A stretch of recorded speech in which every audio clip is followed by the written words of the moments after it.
Mpaye ikaze abantu mwese murimo kutwumva ku Cyizere TV, abantu muri hafi na kure mwebwe mwese mwumvemo ikaze. Uyu ni wa mwanya mwiza rero tujya twumvaho ijambo ry'Imana ku Cyizere TV. Rero mbanzo kubashuza mu izina rya Yesu Kristo. Rero amazina yanjye ni yayandi, ni Muhongerwa Grace, ndi umubyeyi ushima Imana, ibindi Yesu aduhana umugisha. Rero tugiye gusoma ijambo ry'Imana, reka tuanze dusenge mu izina rya Yesu Kristo. Mana data twese uri mu ijuru, Imana y'imbaraga nyinshi, Imana ifite ubutwari n'ubushobozi, Imana yera kandi ikiranuka, Imana idukunda kandi tubereye maso, shuti nziza murengezi w'ubugingo bwacu. Twongeye gushimira ku bw'aya masaha nyakubahwa Imana ko twongeye kugaruka ku Cyizere TV, duhumeka umwuka w'abazima nta gikuba cyacitse. Mana icyubahiro n'icyayi mukunzi mwiza, ndagushimiye witeka nyiringabo Imana ko wabaye mu ruhande rwacu, ukaba mu ruhande rw'abakurikiye Icyizere TV, abakurikira ijambo ry'Imana ku Cyizere TV umunsi ku munsi. Ndagushimiye ko wabaye mu ruhande rwabo, ndagushimiye ko wabarinze ukabarindira, ndagushimiye ko wababereye maso, ndagushimiye ko wabarwaniriye. Mana icyubahiro n'icyayi mukunzi mwiza, kandi witeka nyiringabo Imana ngushimiye ko waturinze twebwe twese n'imiryango yacu iri hirya no hino, ukaturindira igihugu, ukaturindira itorero. Mwami Yesu nuhimbazwe, ibyakaduhitanye biba ari byinshi, ariko witeka nyiringabo Imana turagushimiye mukunzi mwiza ko watanze ingabo nyinshi zigapfa ku bwacu. Icyubahiro ni cya Kristo, ugira neza mukunzi mwiza, urinda ababyeyi, ukarinda abagabo n'abagore, ukarinda abana batoya, ukarinda witeka nyiringabo Imana, ukaturindira igihugu. Icyubahiro ni cya mukunzi mwiza, turagushimira ku bw'aya masaha witeka nyiringabo Imana. Dutambye igitambo cy'uko turi amahoro, kuba tugenda bikemera, kuba duhumeka umwuka w'abazima, si uko hari icyo twatanze, si uko dukiranutse, si uko turi beza, ahubwo ni kubw'urukundo rwawe n'impuhwe nyinshi udahwema kutugira. Icyubahiro ni cyawe witeka nyiringabo Imana, turagushimiye ku bw'ibyo byose uba wakoze witeka nyiringabo Imana. Uba watwimanye ku bwa Satani, ntago ari uko byakagombye kuba bimeze, ariko mwami Yesu turagushimiye ko wakoze igikorwa cy'indashyikirwa. Icyubahiro ni cyawe witeka nyiringabo Imana. Uba warinze abantu bagiye mu kazi, ukarinda abantu bagiye mu binyabiziga byakozwe n'abana b'abantu, ukarinda n'abagenda n'amaguru. Uwiteka nyiringabo Imana, kuko uri Imana irebera hose icyarimwe. Mwami ndagushimiye ko abo bose baba bahagazeho ukabimana. Icyubahiro ni cyawe data. Rero tugiye kumva ijambo ryawe. Ijambo ry'Imana ni umutsima itera imbaraga, ijambo ry'Imana ni inkomezi muri uru rugendo, ijambo ry'Imana ni umujyanama wacu. Mwami Yesu nyemera ugiye kumva ijambo mu izina rya Yesu Kristo. Reka abateze amatwi Cyizere TV, reka uwiteka nyiringabo Imana bagiye kumva ijambo ry'Imana, reka bahabwe umugisha nawe. Kandi witeka mukunzi mwiza, reka wumva ijambo rigira icyo rikora mu izina rya Yesu Kristo, rigire naho rimuvana, rigire naho rimushyitsa mu izina rya Yesu Kristo, kuko twamaze kumenya neza yuko ijambo ry'Imana aribwo buhanuzi butavangiye. Urakoze rero mukunzi mwiza, uha umugisha abantu baduteze amatwi ku Cyizere TV. Nanjye umujakazi wawe ugiye kurivuga ntaba ari njyewe, ndi umuntu buntu, inyama n'amaraso, umunyantege nkeya, ariko witeka nyiringabo Imana ndakwinginze kugira ngo uzufashe, nyoborwe nawe, mvuge mvugishijwe nawe mu izina rya Yesu Kristo. Uwiteka nyiringabo Imana, umwuka wera yururukire muri iri teraniro mu izina rya Yesu Kristo. Umwuka wera abe muri nge mwinshi, agwiriye cyane rwose mu izina rya Yesu Kristo. Kandi uwiteka mukunzi mwiza, abagiye kumva ijambo ry'Imana reka bahabwe umugisha nawe, ndetse nanjye ugiye kurivuga Kristo, reka twebwe twese duhana umugisha nawe. Urakoze mwami, ndagushimiye kugiye kubikoze, bisabye nizeye mu izina rya Yesu Kristo umwami wacu. Amen. Murakoze cyane. Rero reka dusome ijambo ry'Imana dusanga muri Yesaya. Kadusome muri Yesaya 55, turasoma ku murongo wa mbere. Titire y'amagambo iratubwira ngo Haleluya. Agakiza ku buntu gaturuka ku Mana. Agakiza k'ubuntu gaturuka ku Mana, niyo titire y'ijambo ry'uyu munsi irimo kutubwira, ni kwitubwiye ngo agakiza k'ubuntu gaturuka ku Mana. Haleluya. Ariko Imana ishimwe, hanyuma ku murongo wa mbere hatubwira ngo yemwe abafite inyota nimuze, yemwe abafite inyota nimuze, yemwe abafite inyota zo gushaka Yesu, zo gushaka Imana nimuze, kuko agakiza ni ubuntu. Haleluya. Agakiza ni ubuntu. Yesu arimo aratanga agakiza ku buntu. Arimo arahamagarira abantu twese, ibiremwa yiremeye, ibibumbano by'intoki ze, ngo yemwe abafite, yemwe abafite inyota.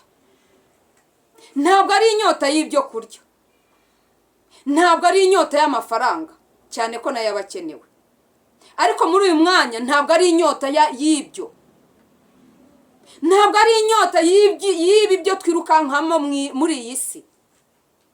Ni inyota yo gushaka Uwiteka, ni inyota yo gushaka agakiza, kuko agakiza ni ubuntu. Rero araduhamagara ngo yemwe abafite inyota nimuze kwa Yesu, nimuze abaha agakiza, kuko agakiza ni ubuntu. N'udafite shinge na rugero naze, n'udafite imiryango ikomeye naze, nawe undi ufite imiryango ikomeye naze, nawe undi mukuru cyangwa mutoya naze, kuko aravuze ngo yemwe abafite inyota, abafite inyota nimuze kwa Yesu abaha agakiza. Agakiza ni ubuntu.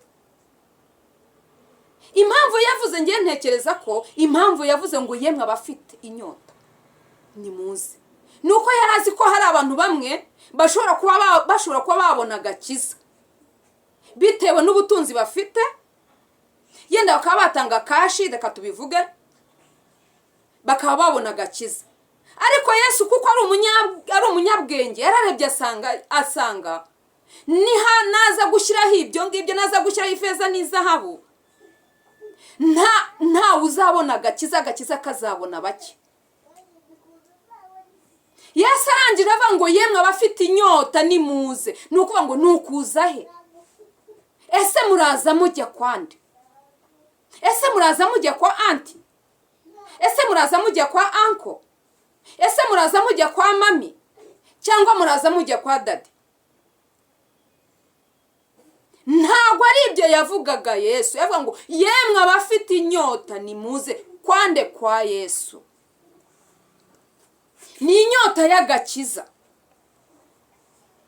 Haleluya. Ni inyota y'agakiza.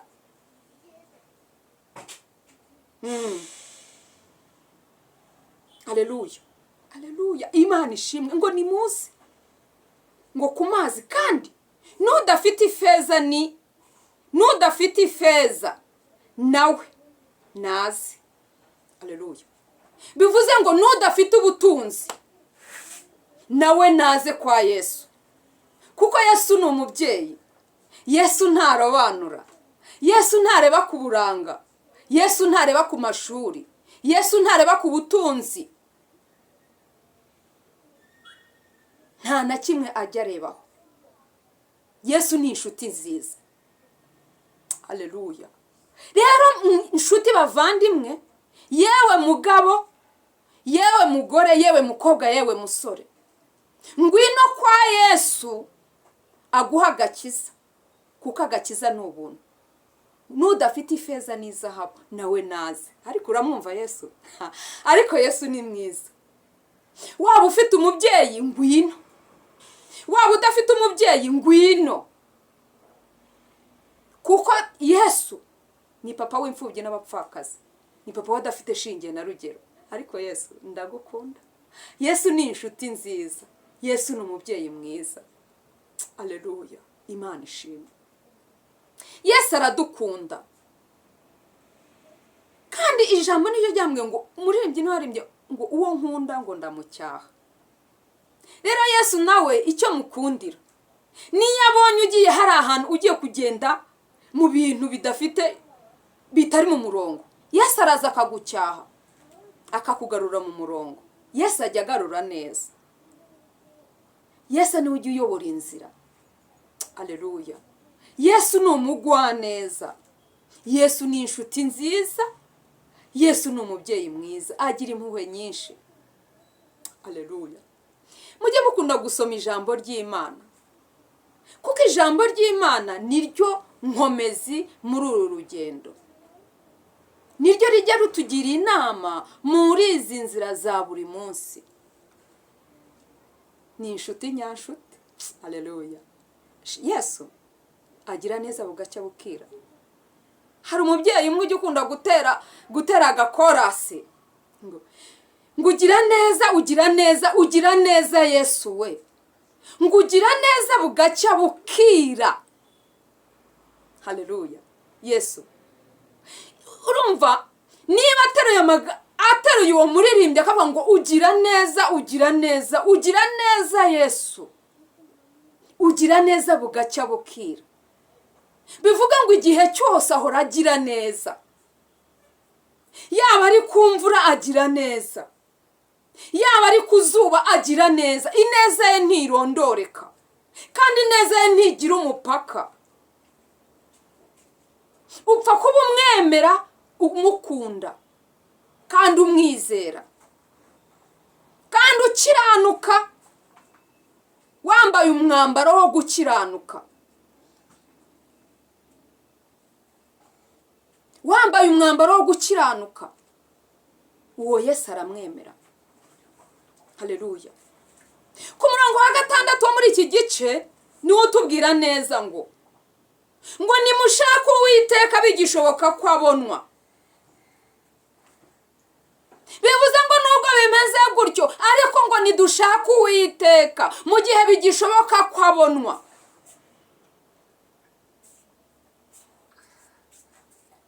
Kwabonwa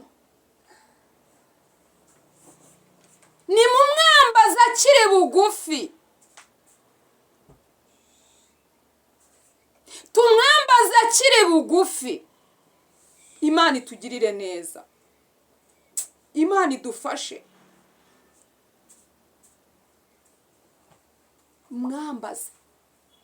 Tumwambaza akiri bugufi. Haleluya. Muri ibihe turimo ni ibihe bidusaba ngo dushake Uwiteka mu gihe bigishoboka ko abonwa.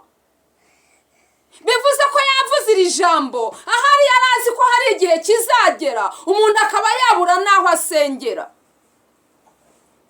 umuntu akaba yabura naho avugira ngo mwami Yesu ndengera.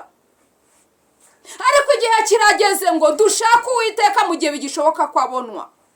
Tumwambaza akiri bugufi. Haleluya. Amen. Imana idufashe. Imana idufashe akiri bugufi. Umunyabyaha areke ingeso ze. Tumwambaza akiri bugufi. Umunyabyaha areke ingeso ze.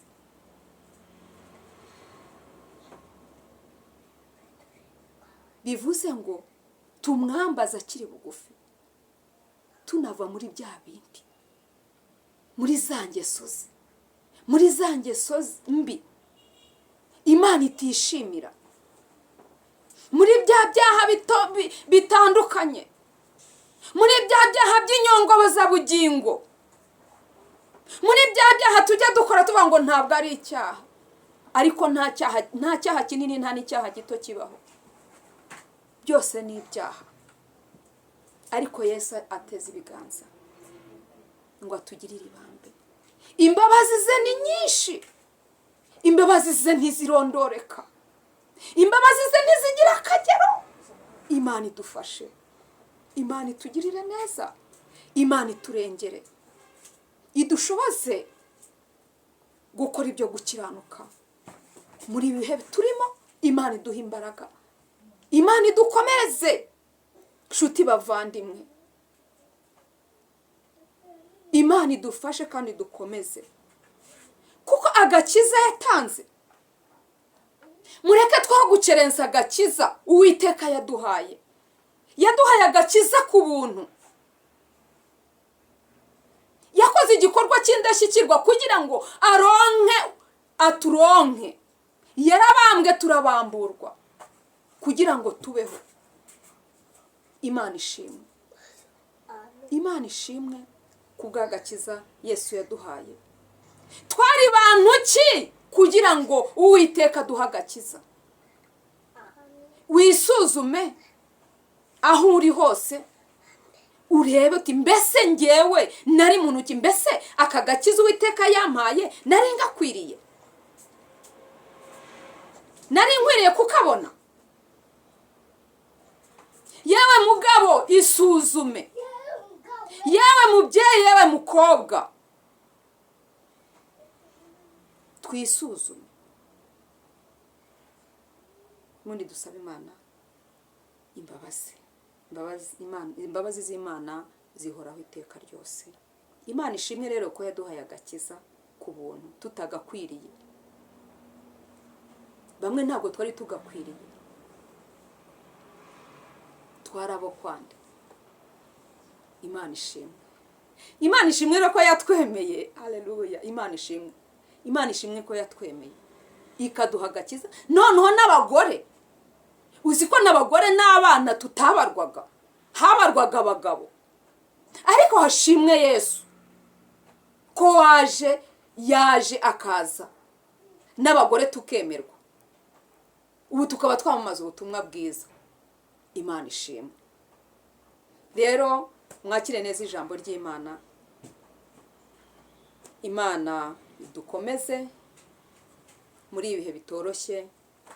Imana irinda agakiza. Imana iguha imbaraga kugira ngo uze kwa Yesu uhabwe agakiza, kuko agakiza ni ubuntu. Ngo nudafite ifeza n'izahabu nawe naze. Ariko urumva, bivuze ngo waba uri umukene, waba uri umukire, waba uri muremure, waba uri mugufi, waba uri igikara, waba uri inzobe, uko uri kose, ngwino kwa Yesu. Ngwino kwa Yesu aguha agakiza n'ubuntu. Ariko Imana ishimwe. Imana ishimwe ko yaduhaye agakiza ku buntu. Kadusenge kubwira ijambo ry'Imana.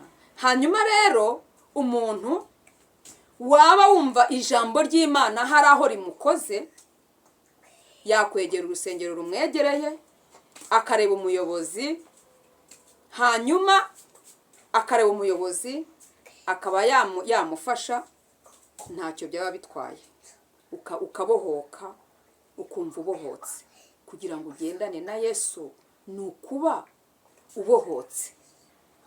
Undi muririmbyi w'ikorasi niwe aririmbye neza ngo yadutuye imitwaro yaduhetamishaga, ngo none ubu tugenda twemye. Imana ishimwe. Rero hari iyo mitwaro iguhetamishije, iyo mitwaro y'ibyaha. Rero ntunakangwe ngo ibyaha ngo kimaze igihe kirekire, ngo ubuse ngo nanjye ngo yambabarira. Nta cyaha na kimwe Imana itababarira. Ibyaha byose irabibabarira.